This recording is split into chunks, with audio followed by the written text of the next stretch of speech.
Comecei a gravar. Começamos a gravar.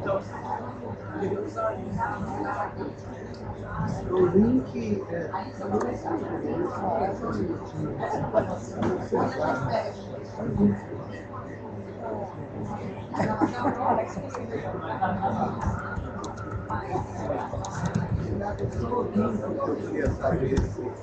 Oi? O link está fácil. Aqui? Redehumanizações.net. Redehumanizações, tudo junto, minúsculo, .net. Só isso.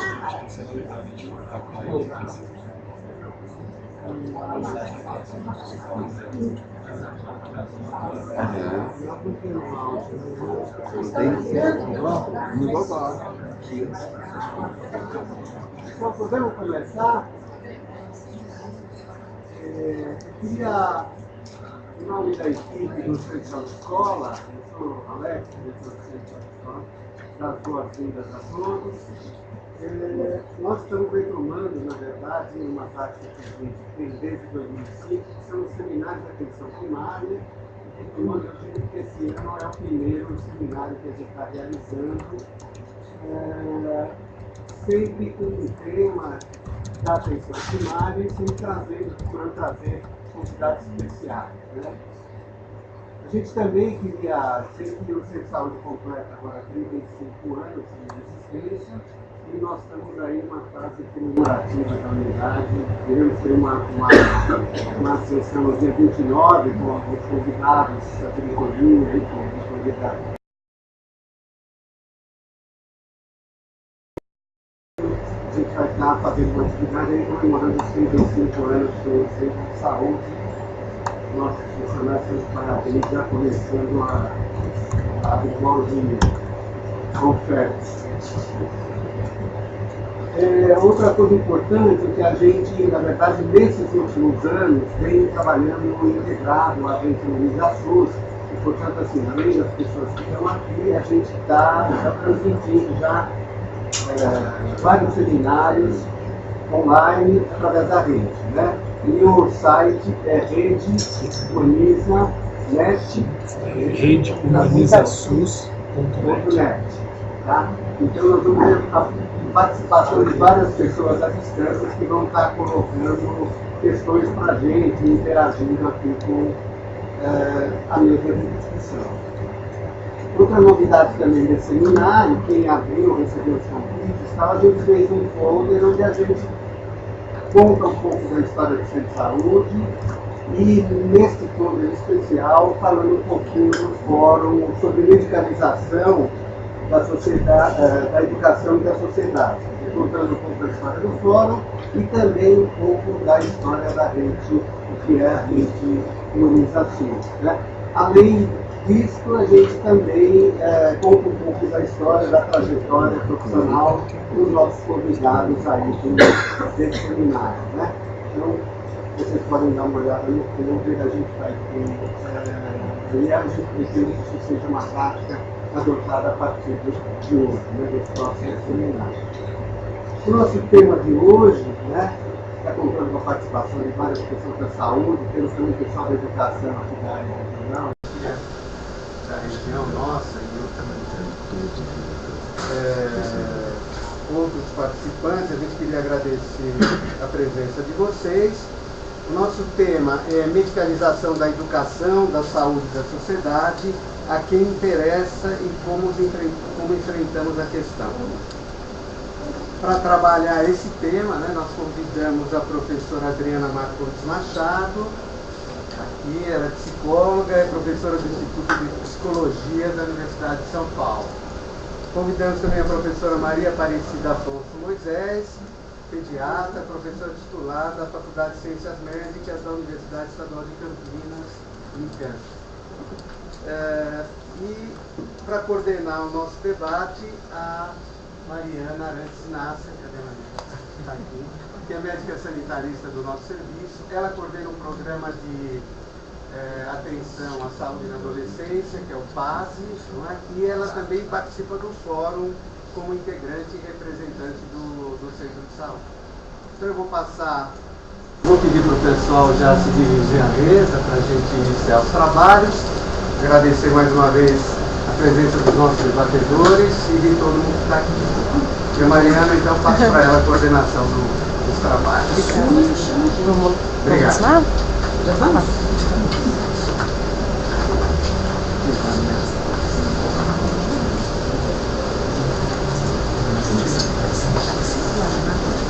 Só porque eu aqui. Tem uma questão com o som. O pessoal está reclamando que o som está chegando muito ruim. Só tocando agora, a gente foi o primeiro retorno do chat que agora ficou bom. A gente estava ajustando agora. O pessoal saiu, todo mundo da sala. Gente, um som, né? Então, aqui também. Mas ó, disseram que agora ficou bom. Tava ruim lá também, na recepção. Só que isso não é o local também.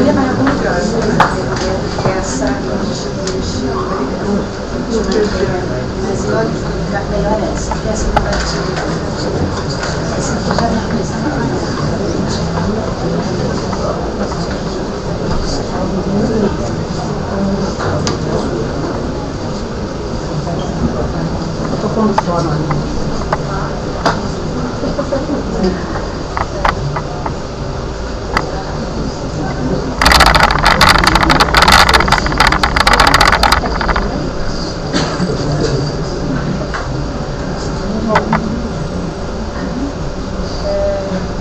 Então, agora que o Alex já passou para mim a coordenação dos trabalhos, né? Queria dizer, então, eu sou a Mariana, né? É um prazer receber hoje, então, todos vocês aqui e contar com a participação de todos, tanto que estão aqui, tem algumas outras salas que estão também sendo usadas, e via transmissão na Rede Humanizações, né? Então, nós estamos hoje bastante contentes, né? Porque realizando um seminário, como o Alex disse, retomando a tradição de fazer os seminários aqui no Centro de Saúde, né? E esse seminário, então, com uma parceria especial entre o Centro de Saúde Escola, da Faculdade de Medicina da USP, né? O Fórum sobre Medicalização da Educação e da Sociedade, e dentro desse fórum, especificamente, o Grupo de Trabalho de Educação e Saúde, a gente tem aqui vários dos nossos membros presentes, né? E também a Rede Humanizações, que tanto está disponibilizando e favorecendo a transmissão, mas que também participa ativamente desse fórum, tá? E, bom, aí a gente queria dizer, né, que cada uma dessas pessoas que estão envolvidas, esses grupos, na verdade, contribuíram ativamente para a organização, para a divulgação também agora, para que aconteça o seminário, então agradecer essas pessoas. Em relação ao Centro de Saúde, agradecer especificamente o Programa de Atenção à Saúde na Adolescência, que vem se engajando nessa discussão, né? A Secretaria do Centro de Saúde, o Departamento, a parte de Informática, né? E a direção do Centro de Saúde. Em relação ao Fórum, especificamente, claro, o GT de Educação e Saúde, mas todos que ajudaram na divulgação, principalmente via site, via Facebook e tudo mais, né? E em relação à Rede Humanizações, também todos que fizeram posts, que votaram, que discutiram e que vão continuar participando agora, né? Bom, eu queria ainda agora falar um pouquinho, antes de passar a palavra para as nossas convidadas, né, que vão realmente trazer toda a discussão e possibilitar o debate. Queria só localizar para vocês um pouco o que é, né, o Centro de Saúde, como o Centro de Saúde vem participando dessa discussão em relação ao tema da medicalização, e também falar um pouquinho desses dois parceiros a partir da perspectiva da gente que está lá, então, né, frequentando o fórum, participando da rede, né. Então, o Centro de Saúde, acho que precisamos falar inicialmente que é um espaço que já agora vai completar 35 anos, que vem discutindo já há bastante tempo e favorecendo práticas e conhecimentos na área de saúde coletiva, né? Vem fazendo movimentos na área de saúde, participa principalmente da discussão sobre a atenção primária, saúde, constrói e vem defendendo o Sistema Único de Saúde.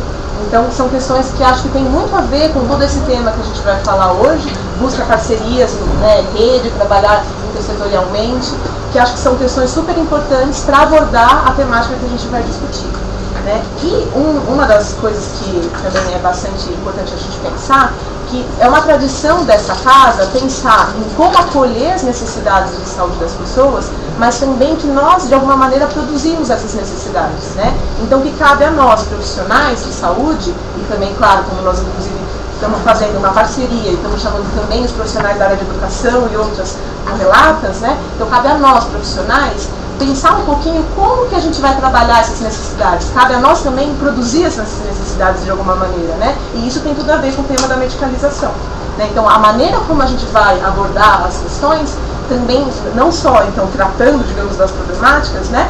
A gente vai fazer com que elas existam ou deixem de existir um pouquinho. A gente podia pensar nisso, acho que isso é bastante importante, tá?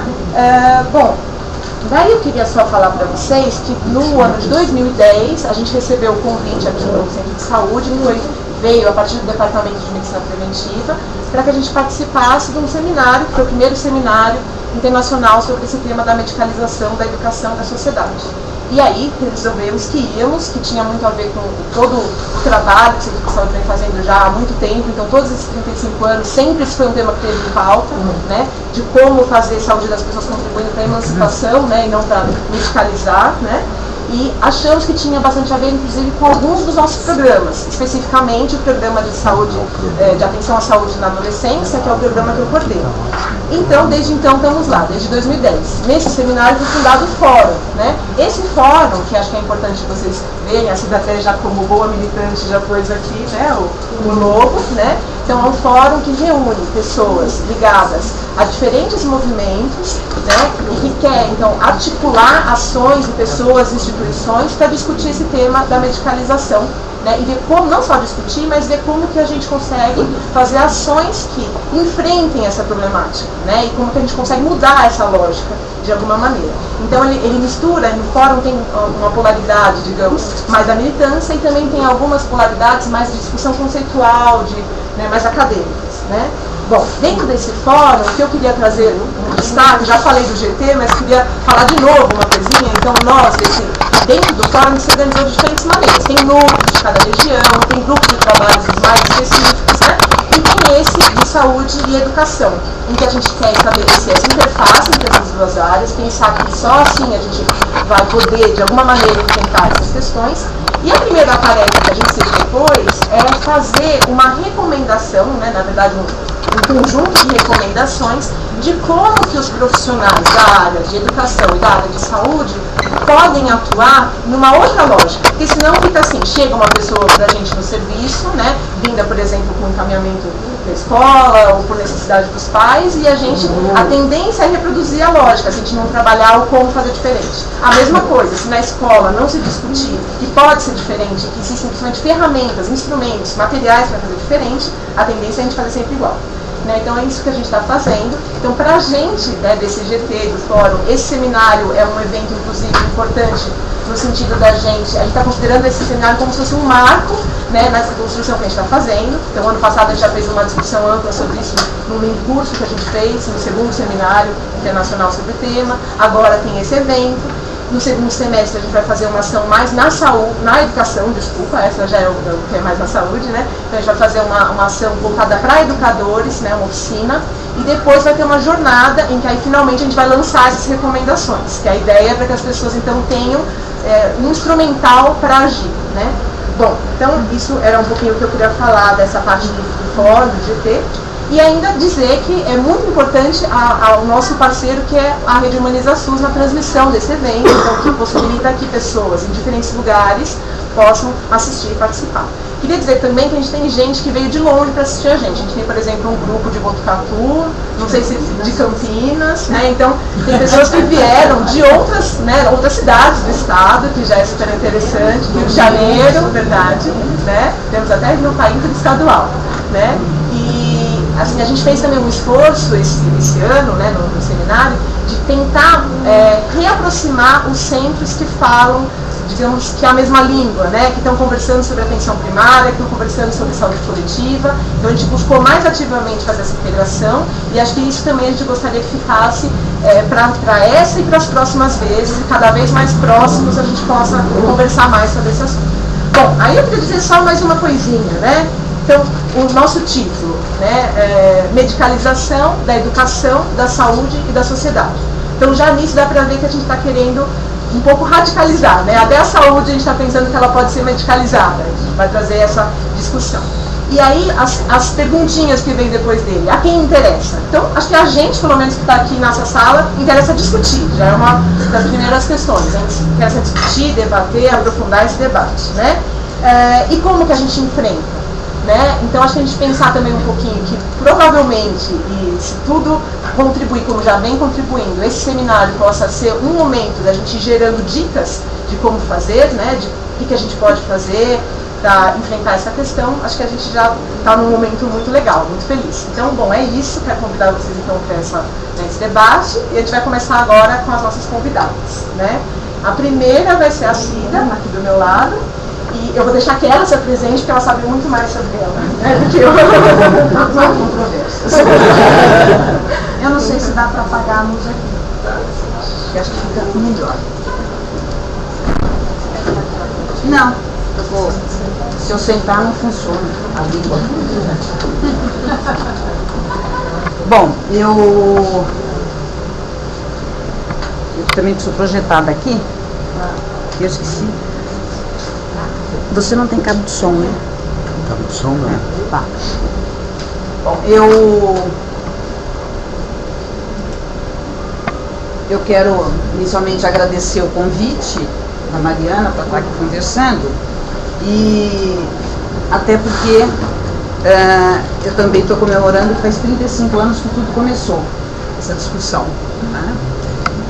No dia 4 de julho de 1977, esse centro de saúde foi aberto, foi inaugurado, e para assumir a parte da pediatria, havia 4 recém-ex-residentes, né, que foram convidados para assumir e loucamente assumiram.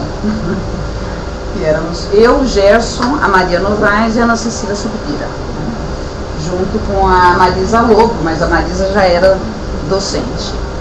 E nós 4 é que ficamos encarregados, fomos contratados para assumir. E logo de início, uma das coisas que aconteceu é que a gente fazia a supervisão de alunos e residentes, e eles começaram a atender crianças de toda a região, e adolescentes, e começaram a chegar crianças e adolescentes em idade escolar. E a gente só tinha estudado crianças pequenininhas, né? Porque a pediatria... Estou de costa, né? Não, mas eu estou... Anjo não tem costa nem abacaxi.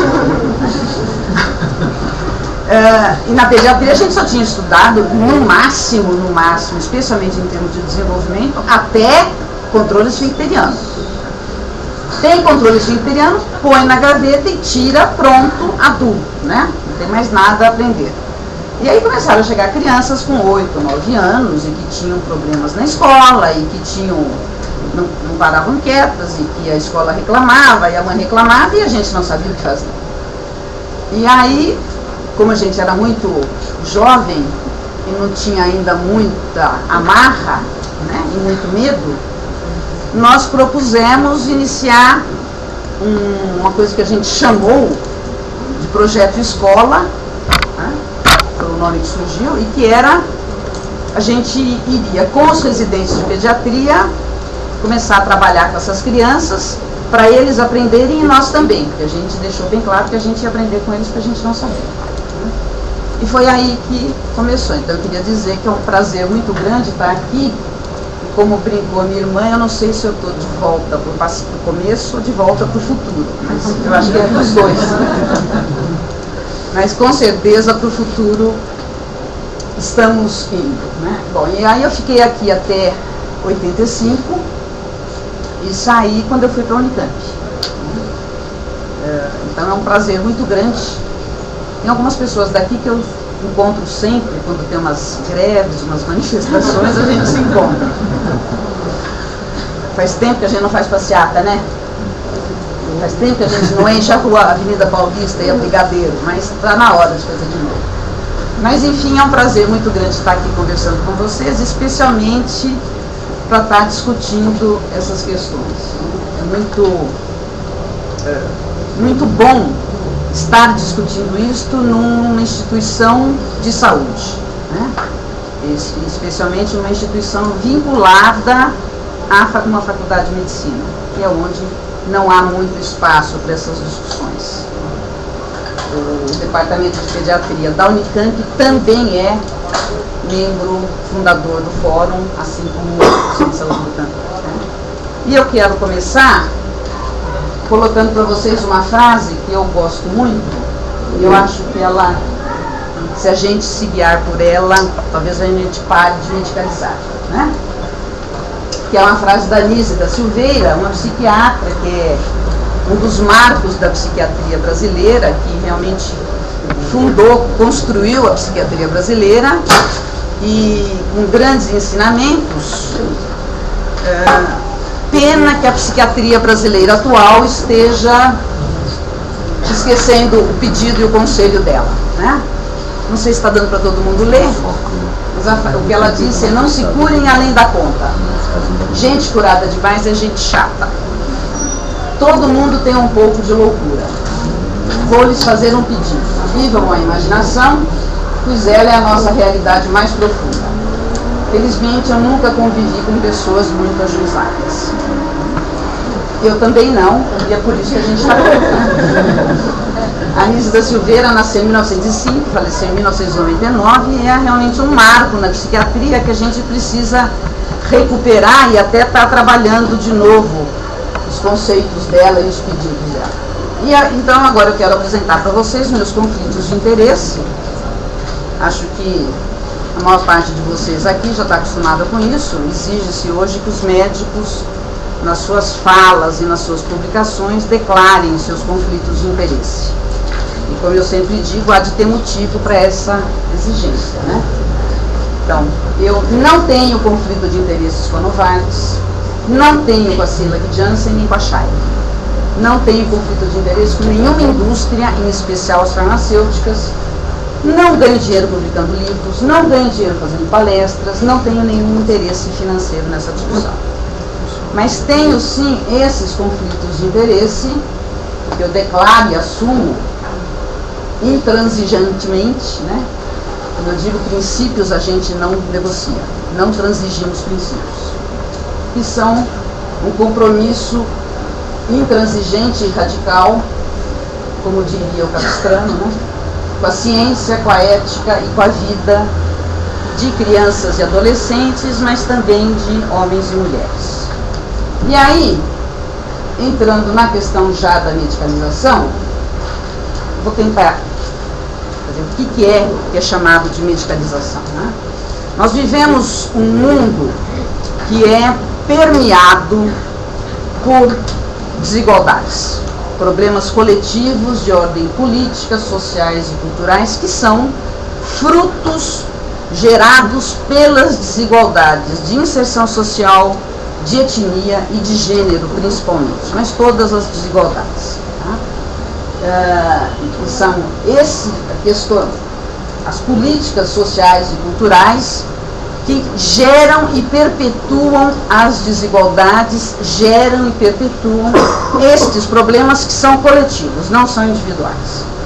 O processo de medicalização, o que ele faz é artificialmente, por meio de discursos cientificistas, apagar, ele aplana desigualdades, aplana diferenças e transforma tudo em problemas individuais provocados por doenças que seriam inerentes a cada pessoa. Eu falei aqui em desigualdade e diferença, eu quero marcar bem que não são a mesma coisa, embora a gente costume confundir uma pela outra. Diferença é aquilo que me faz diferente de outra pessoa e que faz com que cada pessoa seja diferente da outra. Somos diferentes. E as diferenças são exatamente o que permite que construamos afinidades com o outro. A desigualdade, não. A desigualdade não é a mesma coisa que diferença e é produto da nossa sociedade. E com um desigual não existe afinidade, não existe identificação. A mulher é diferente do homem. Isso é algo que está posto. Mas a desigualdade de papéis sociais entre homens e mulheres é algo construído e não é a mesma coisa, não é devido à diferença biológica ou à diferença psicológica. o negro e o branco têm diferença na cor de pele, só. Como diz o grande geneticista Levontin, a diferença entre o negro e o branco é menor do que a espessura da epiderme. A desigualdade é socialmente construída, politicamente construída e é enorme. A gente precisa tomar cuidado para não usar um pelo outro. Então, a medicalização faz isso de apagar na discussão, ela desfoca de problemas coletivos e transforma em problemas individuais. E também ela transforma tudo aquilo que é produzido pelo mundo humano, que é essa construção social e histórica da humanidade, ela também apaga tudo isso e transforma em mundo da natureza. As coisas passam a ser naturais. Tá?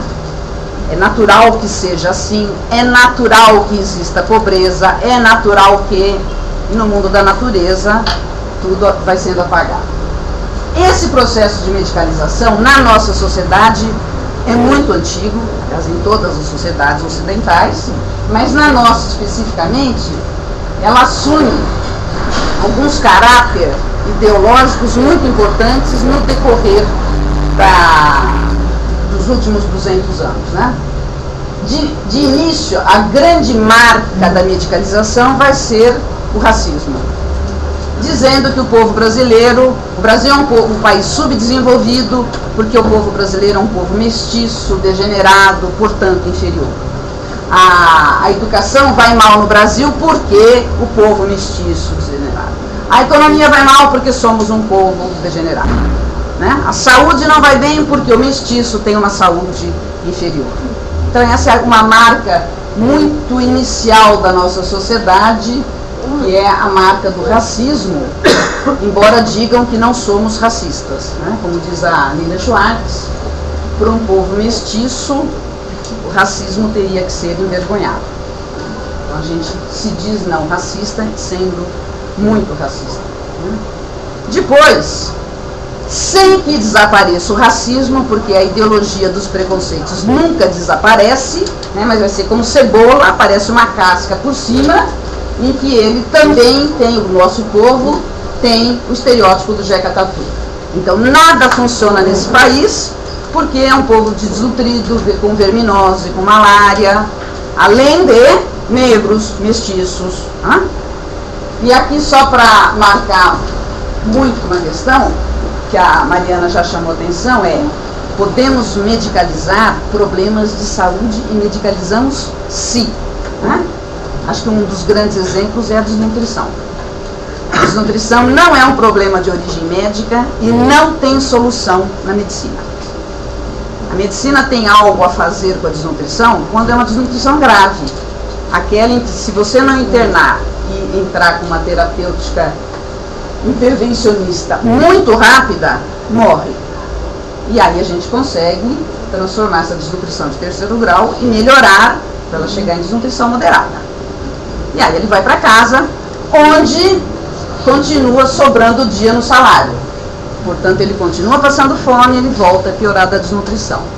Mas o modo como se discute desnutrição, se não tem a discussão de contexto político, social e econômico, é medicalizado, porque vira a discussão de uma doença que acomete as crianças. Assim como a verminose, como a anemia.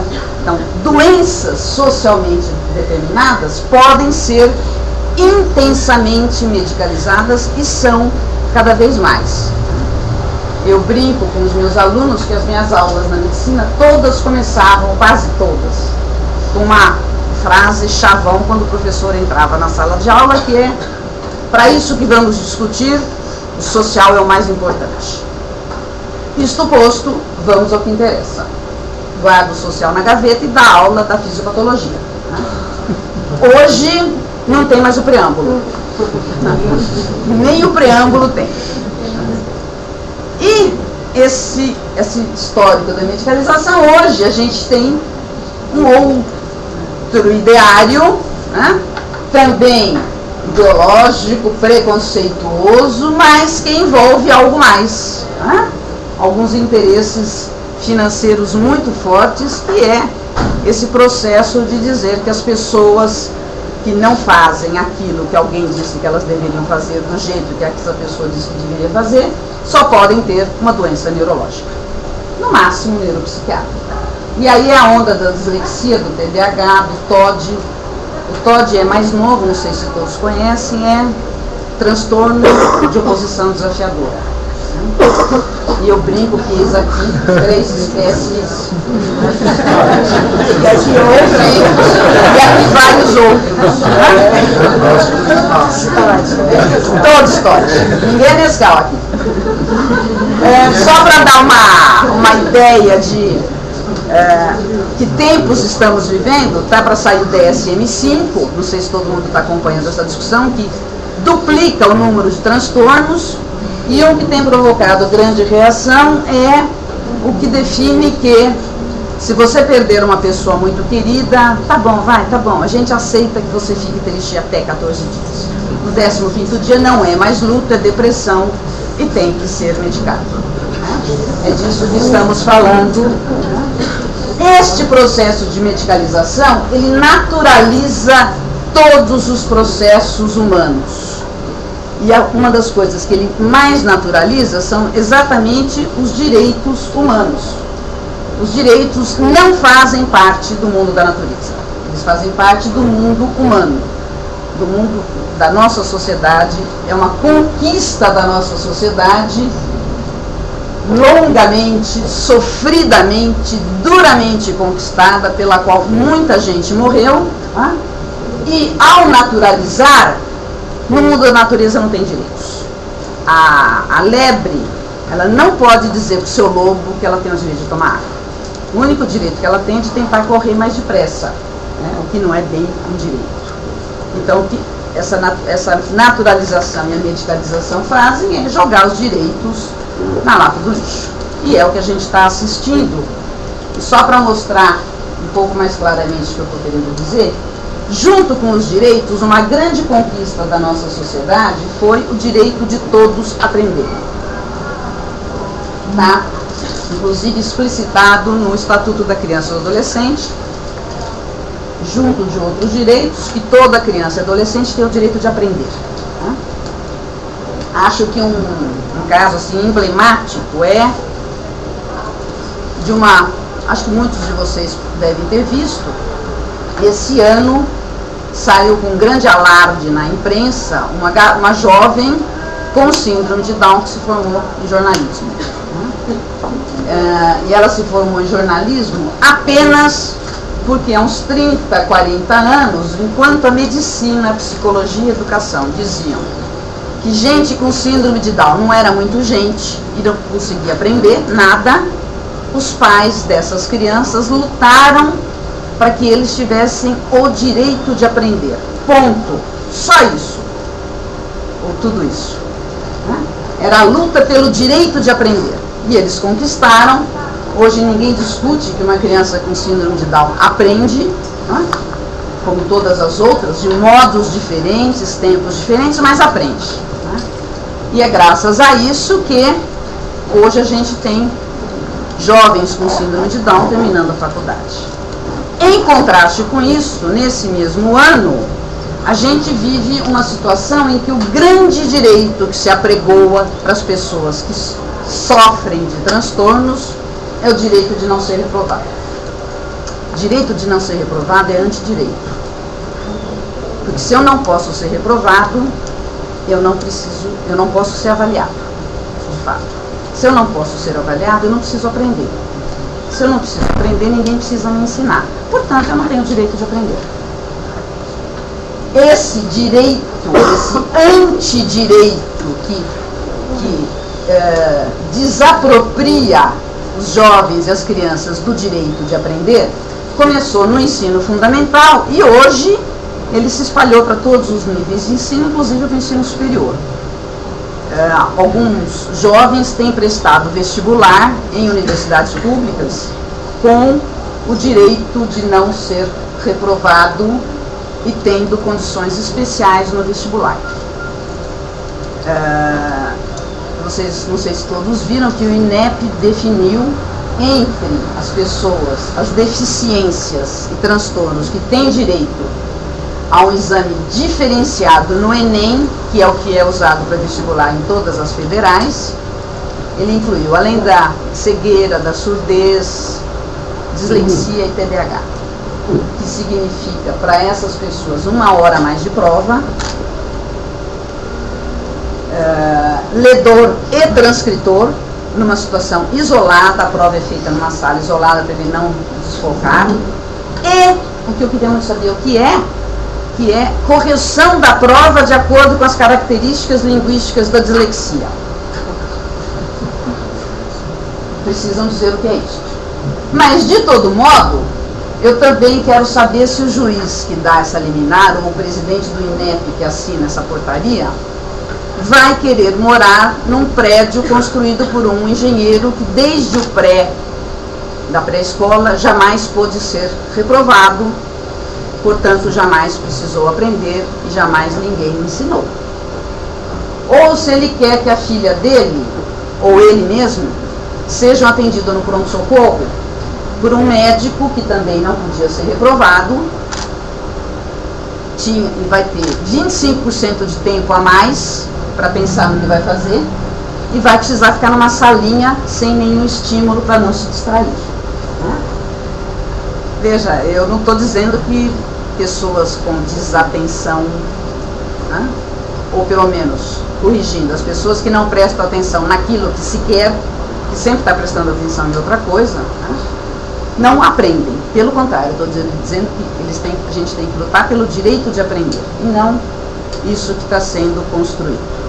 E o que está sendo construído é a gente passar por um processo que busca uma padronização e homogeneização artificiais de todos os modos de levar a vida. Todos temos que ser do mesmo modo, pensar do mesmo modo, agir, reagir, sentir, aprender, afetar, ser afetado, lidar com aquilo que eu já aprendi. É como se existisse uma única possibilidade de ser humano. Coisa que é absolutamente irreal, absolutamente equivocada e que não se sustenta de modo algum. E eu queria mostrar para vocês o Dudu, que é um garoto de 11 anos, que é um garoto bastante esperto, que adora tocar guitarra e adora jogar futebol. E acha a escola um saco. Ele não gosta de estudar, ele não gosta da escola, embora ele passe muito tempo aprendendo a tocar guitarra. E passe muito tempo jogando futebol, inclusive em videogame. Mas a escola ele não gosta, porque a escola, segundo ele, é muito chata.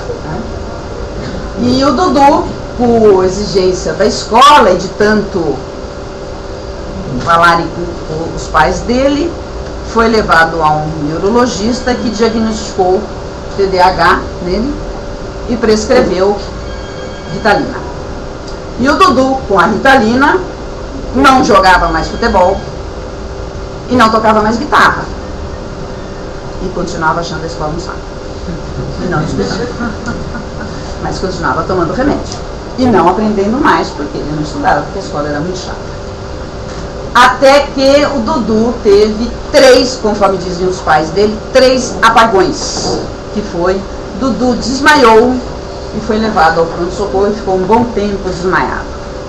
E os pais resolveram ler a bula da Ritalina e perceberam que aquilo era um dos sinais de toxicidade da Ritalina e decidiram que iam mudar o modo de lidar com o Dudu, e eles suspenderam a medicação e negociaram com o Dudu que ele poderia aprender a jogar futebol numa escolinha e entraria numa escola de música para aprender a tocar guitarra, desde que ele aprendesse e passasse na escola.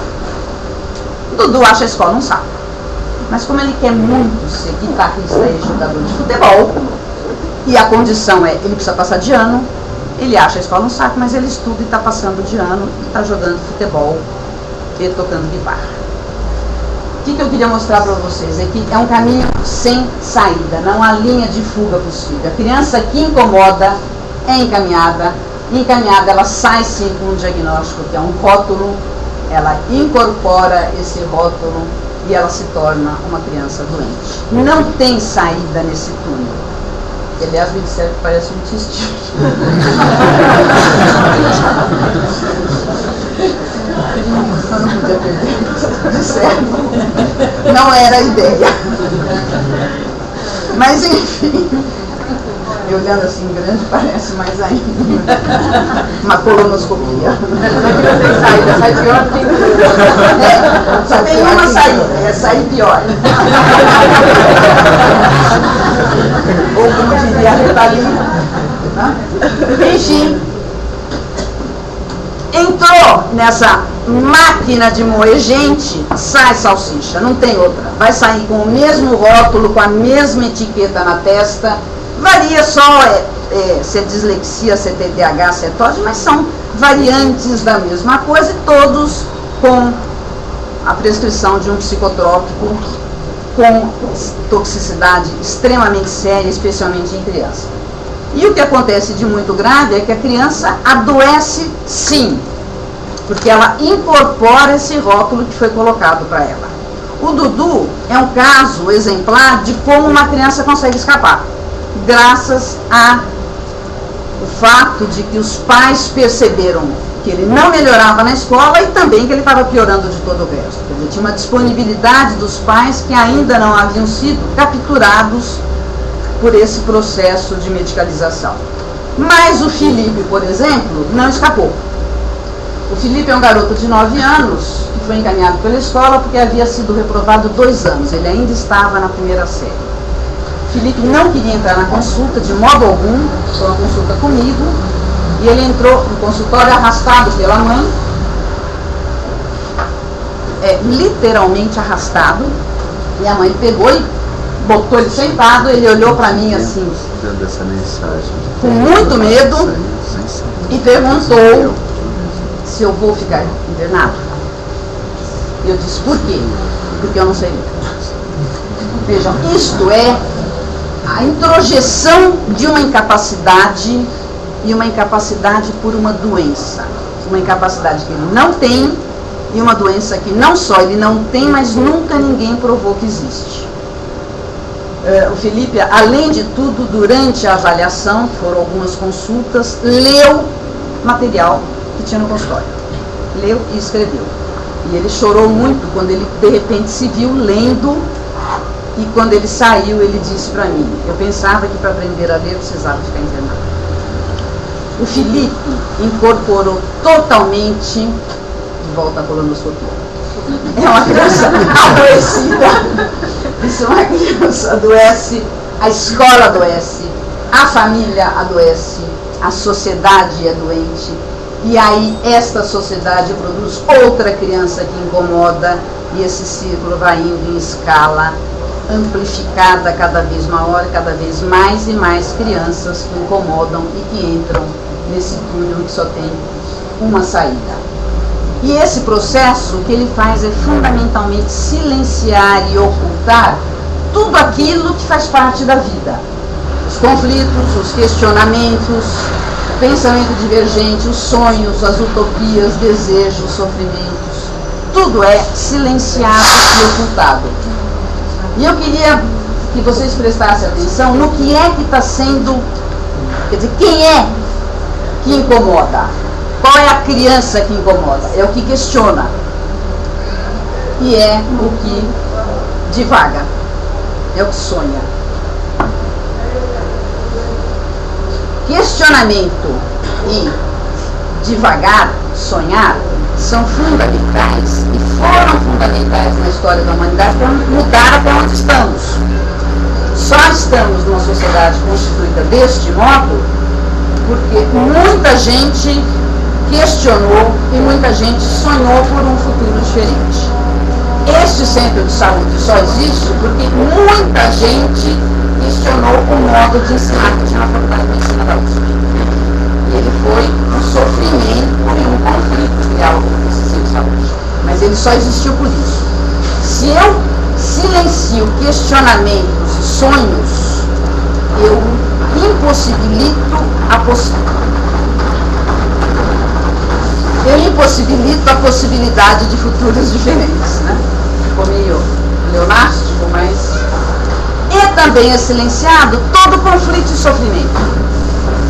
Tem crianças que têm um modo de agir que é muito diferente das outras? Tem. Mas eu tenho que partir do princípio de que esta criança está expressando um conflito que quase 100% dos casos não é dela. Ela está expressando um conflito que ela está vivendo e está sofrendo esse conflito, mas que é um conflito do entorno dela, não é dela. Aliás, isso é clássico no campo psíquico. Quando você encontra uma pessoa que tem uma doença mental, ele só é a válvula de escape que explode até para que tudo se controle dentro da panela de pressão. O elo mais fraco da corrente estoura para que a corrente possa continuar existindo. Então, também, além da gente medicalizar e dar psicotrópicos para crianças que querem coisas diferentes e que sonham coisas diferentes, só não se adequam a normas, também a gente cala o sofrimento de crianças que podem estar sofrendo muito. E com tudo isso a gente vai caminhando para essa impossibilidade de futuros diferentes, ou como disse um médico uruguaio, é o genocídio do futuro, né? É isso que a gente está assistindo.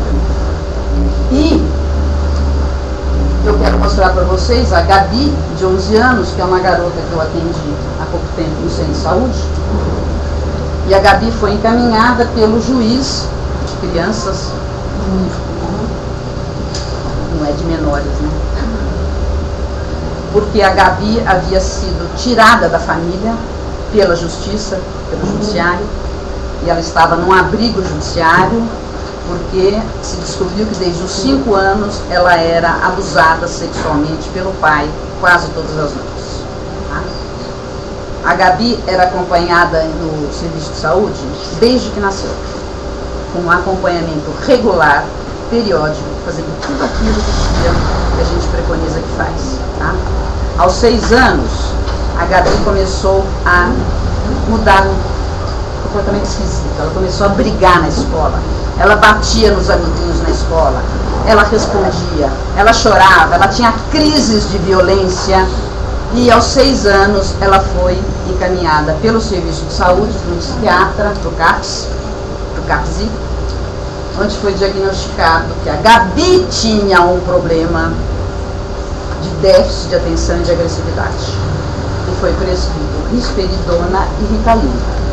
E ninguém nem sequer suspeitou que a Gabi era violentada sexualmente pelo pai todas as noites.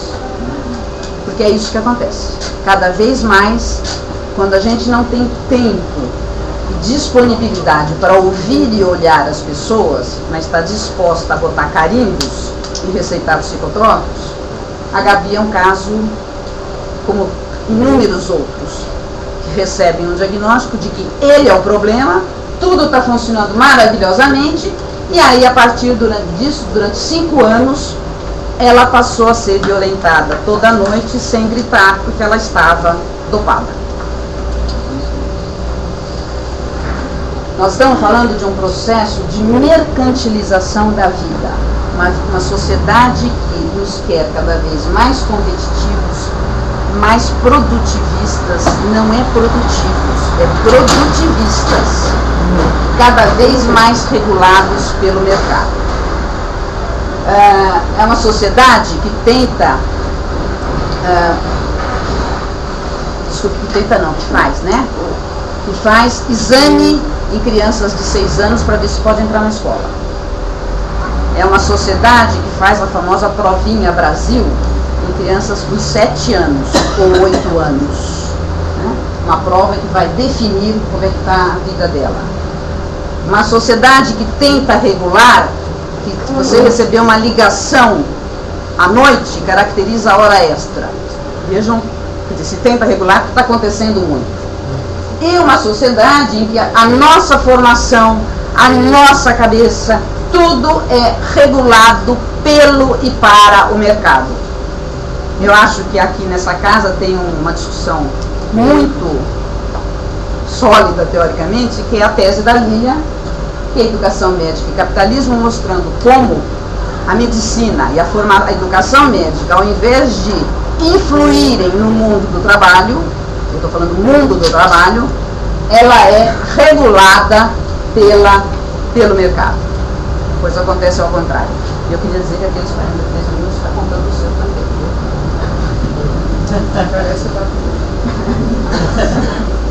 Eu percebo. E aí eu quero mostrar para vocês, especialmente sobre a medicalização da vida, pegar especificamente crianças e adolescentes, mostrar alguns dados para a gente ter um pouco, uma aproximação da dimensão. E a fábrica de etiquetas são, como eu e a Cecília chamamos, uns dados, aqui especificamente da Associação Brasileira de Dislexia, que todo ano disponibiliza no seu site como é que é o perfil dos pacientes que ela avaliou no ano anterior. E aqui é um corte e cola, só o nosso gráfico que é nosso, que é mais bonito que o deles. Os 366 pacientes avaliados em 2011 têm 37% de não disléxicos, 56% de disléxicos. É uma epidemia. Mas ainda tem gente não disléxica, né? 2% de risco, o que é fantástico. Risco de quê? De não ser disléxico.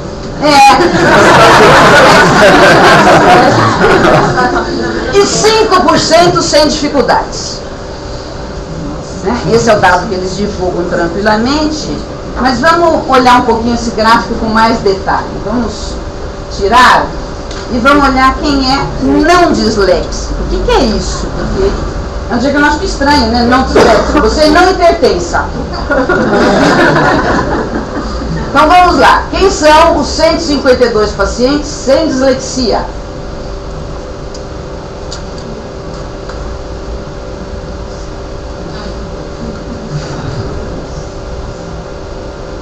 Eles têm isso. 26% tem distúrbio de aprendizagem, 27% tem deficiência mental, TDAH, DEL, que a gente imagina que possa ser distúrbio específico de linguagem, não sei. DDA, que é estranho, porque se é TDAH, a gente imagina que embaixo seria TDA, mas enfim, talvez seja distúrbio de déficit de atenção. E aí começam os diagnósticos estranhos, né? O diagnóstico é psiquiátrico, emocional, memória. Você vai mal na escola porque você tem memória, ou porque você tem emocional, fantástico, né? E um TNAV, porque a gente não pode nem brincar porque eu não sei o que é. Eles não dizem o que é. Então, gente, vamos tentar entender um pouquinho melhor como é que é isso, né? Tira o de risco, o disléxico, sobra 5% que não são normais, são sem dificuldades. A normalidade não existe. Até aí a gente podia concordar com eles, né? O problema é o resto. Agora, aqui dá até para projetar um outro dado, e eu não consegui fazer a figura que eu queria, por inabilidade midiática. Mas é o perfil de gravidade, que bate com qualquer coisa que a gente já tenha estudado sobre epidemiologia de doenças, né? Vejam, 37% é leve, 53% é média, não é moderada, é média a gravidade, e 10% é grave. Quer dizer, aquele famoso triângulo que a gente já ouviu falar, não, né? É um triângulo assim.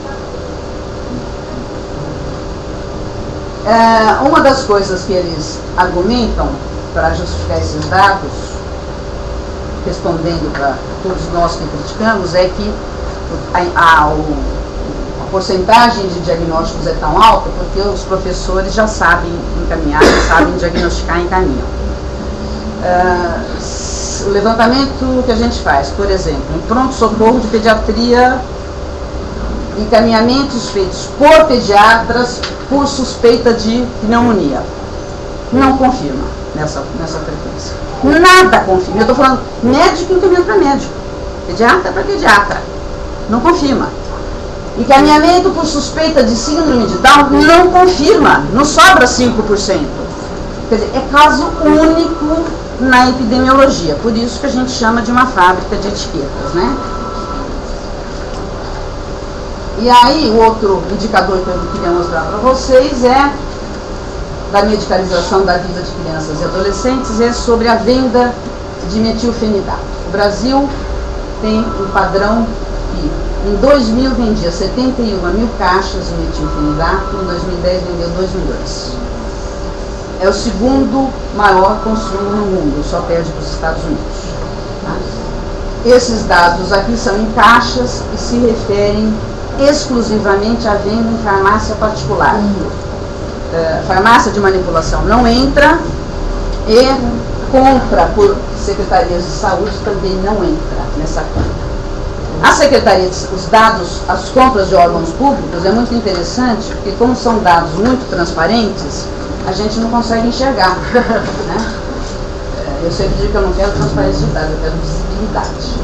E quando a gente pede os dados, eles não fornecem, eles dizem que não podem fornecer, o que é muito estranho, né, em termos de gasto público.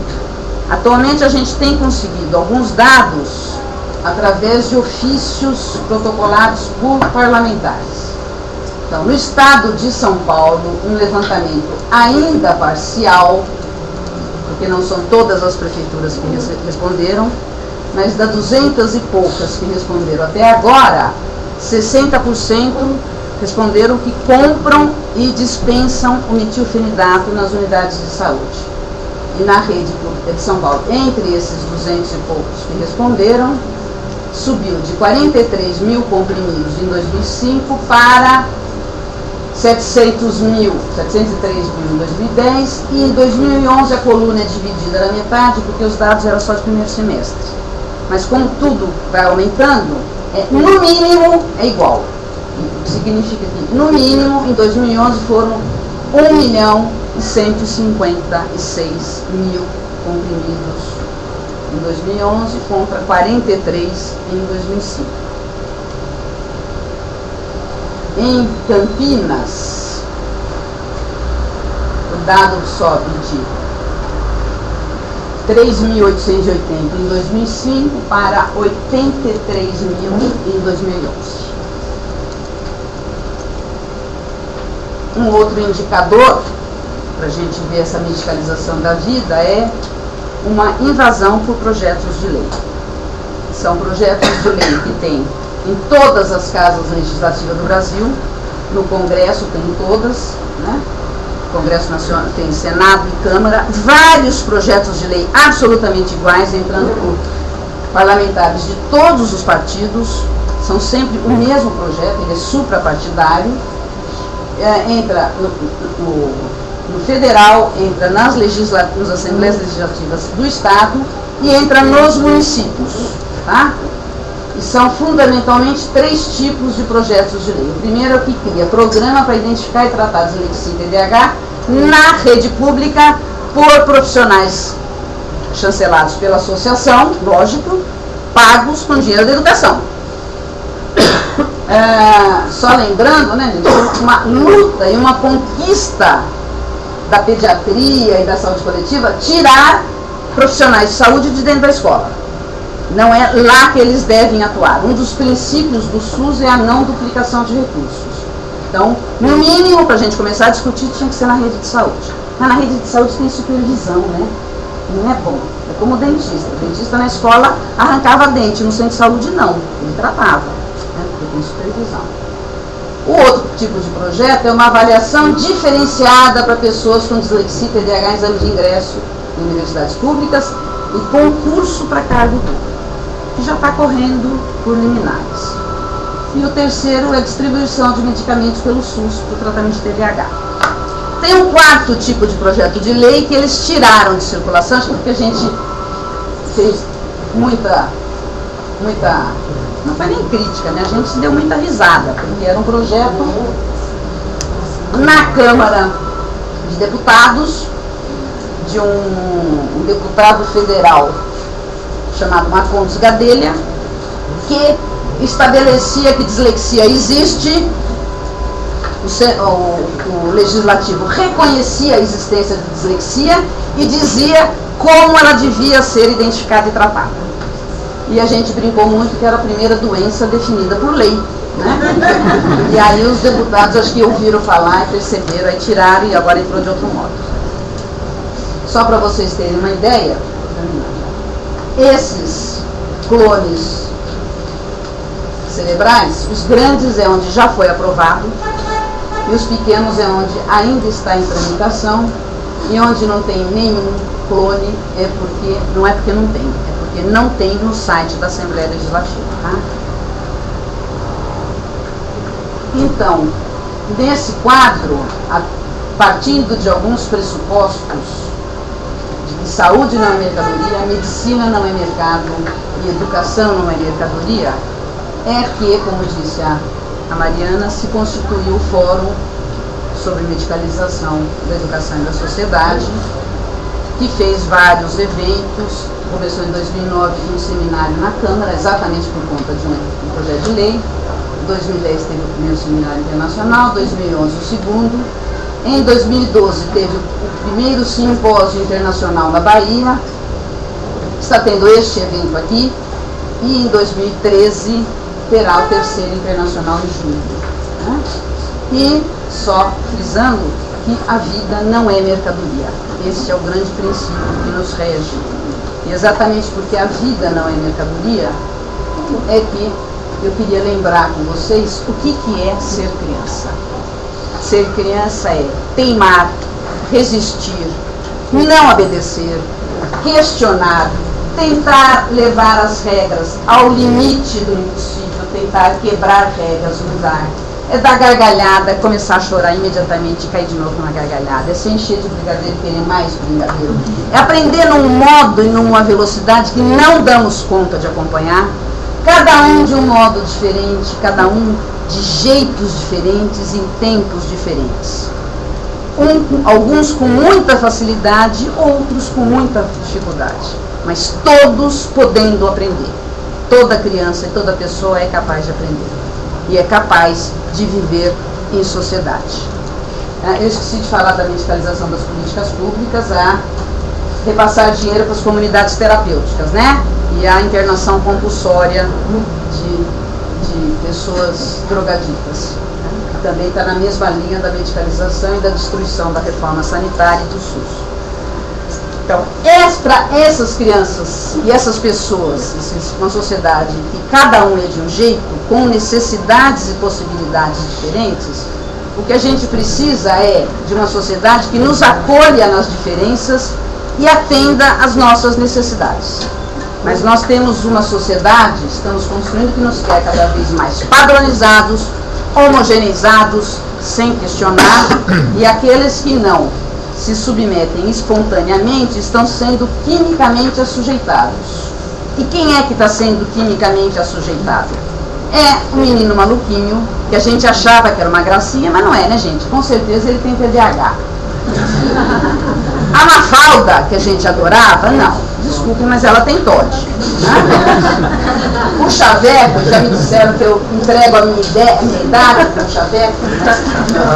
O Chaveco, o Felipe da Mafalda, o Calvin, eles não são essas crianças que a gente adora, não, né? Eles todos têm déficit de atenção. A Emília, com essa impulsividade, essa verborragia, com certeza também tem, pela impulsividade, um TDAH. O Cebolinha, que fala helado, né, ele fala helado porque ele tem um problema de distúrbio de processamento auditivo central, por isso que ele fala helado. E se ele tem isso, com certeza, se um dia ele entrar na escola e puder aprender a ler, vai descobrir que ele tinha dislexia, né, porque ele tem. Este aqui está uma grande discussão na equipe que está elaborando o DSM-5, se ele tem TOCS ou TFH, se ele tem transtorno obsessivo compulsivo por sujeira ou se ele tem um transtorno de fobia hídrica, mas parece que eles estão resolvendo colocar as duas, né? Como comorbidade, exatamente. O TFH tem como comorbidade o TOCS e vice-versa, né? E também aquela regra que a gente aprende Até o limite, tente encontrar uma única doença que explique tudo. Agora, aqui é comorbidade. Se você vem uma, vem o almanaque inteiro para você.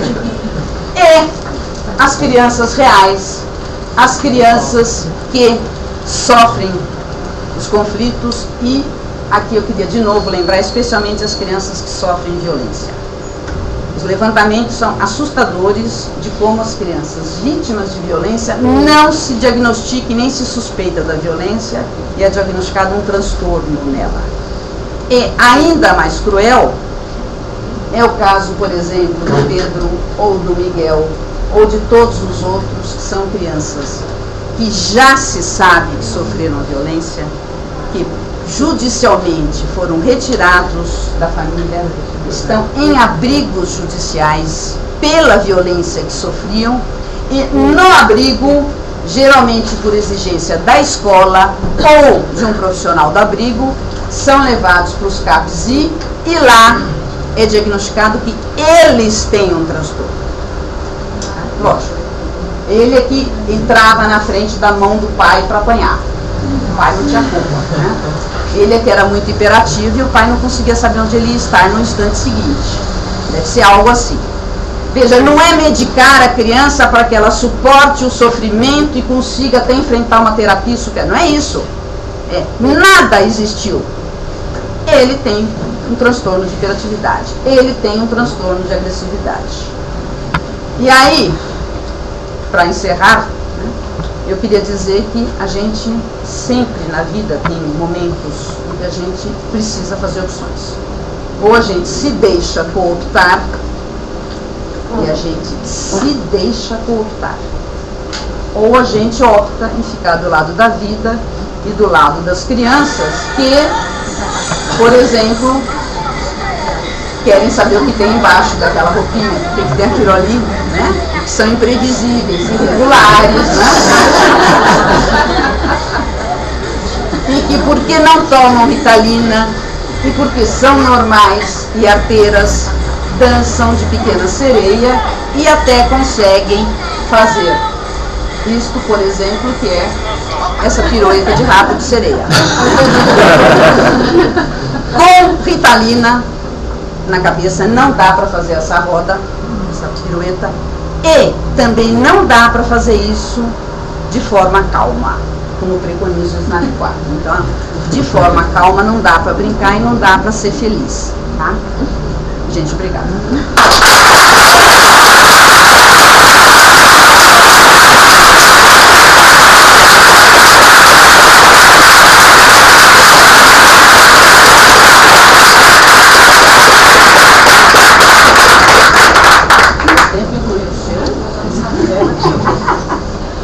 Queria agradecer a fala da Cida, dizer que ela já nos inspirou muitíssimo, trouxe muitas contribuições para a gente pensar essa parte, né, e como tem sido o tempo todo no fórum.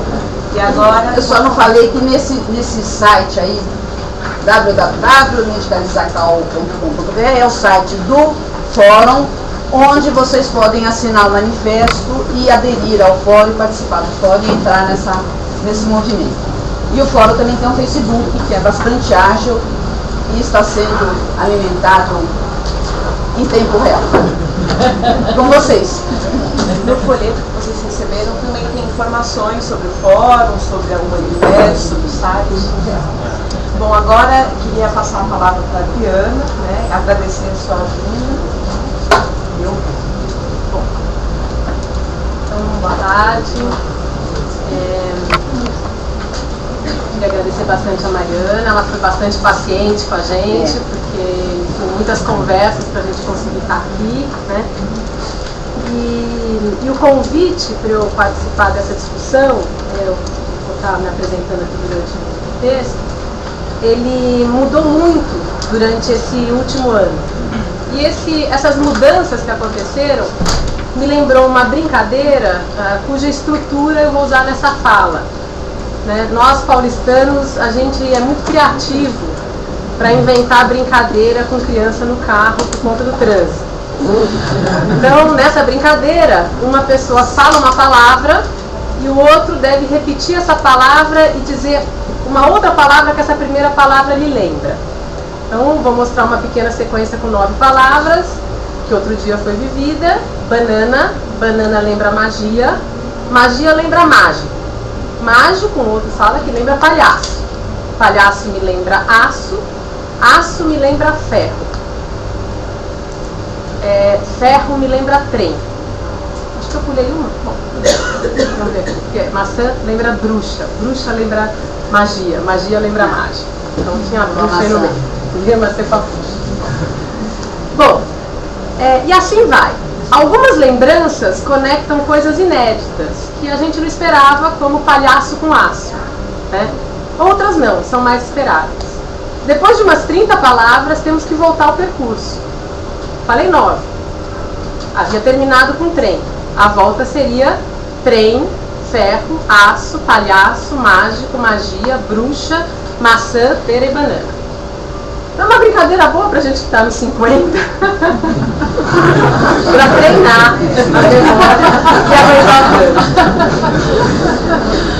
o convite para participar dessa discussão no Centro Escola começou em agosto do ano passado, quase um ano. Primeiramente, foi pensado discutirmos esse tema, medicalização, com os profissionais que aqui trabalham. Traríamos as experiências e discussões que temos operado em nossos locais de trabalho e nas participações que temos tido nos eventos organizados pelo Fórum sobre a Medicalização da Educação e da Sociedade. Tanto Cida como eu temos estado presente nessas discussões. Inspirando-me um pouco no título de hoje, parece que Cida tem discutido mais a quem interessa e eu mais sobre como enfrentamos. Como os espaços e tempos desse convite foram mudando com o tempo, também foi mudando o que eu ia pensando para trazer para essa discussão. A coisa foi aumentando.